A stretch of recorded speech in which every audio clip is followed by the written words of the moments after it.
Design is a heuristic process. Let me explain what that fancy word means. It comes from an old Greek word which means to create, to invent. We need to have devices to get us to thinking about the right stuff for the invention. And all design qualities are about, or here's some stuff you ought to think about when you're designing the work that will engage kids. Because sometimes the content itself will not carry the day.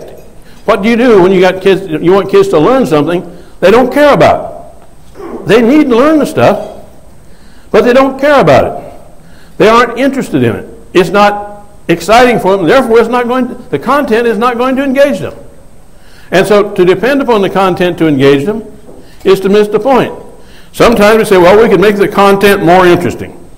For example, you might be able to make the grapes of wrath, if that's what you want to get to think about, more engaged in the book, if you showed them Henry Fonda in the movie, you know. So there are ways in which you can enrich the content, but in the end, you have to be very careful of that because you move from engagement to entertainment.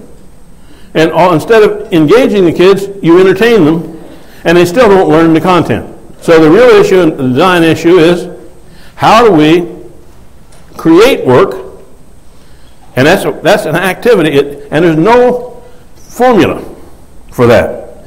Once you've figured it out, you can use planning, can follow formulas. You know, most of you have learned how to plan. You state your objective, you identify activities, select them, put them together in a particular sequence, all that, and then you measure at the end to find out the kids learn what you want them to learn. You know, all that. That's a logic. There's a formula. And you can learn how to do that. Design is much more inventive than that. It requires you to create things that have never been invented before. And you have to have some heuristic device to encourage you to invent in the right direction.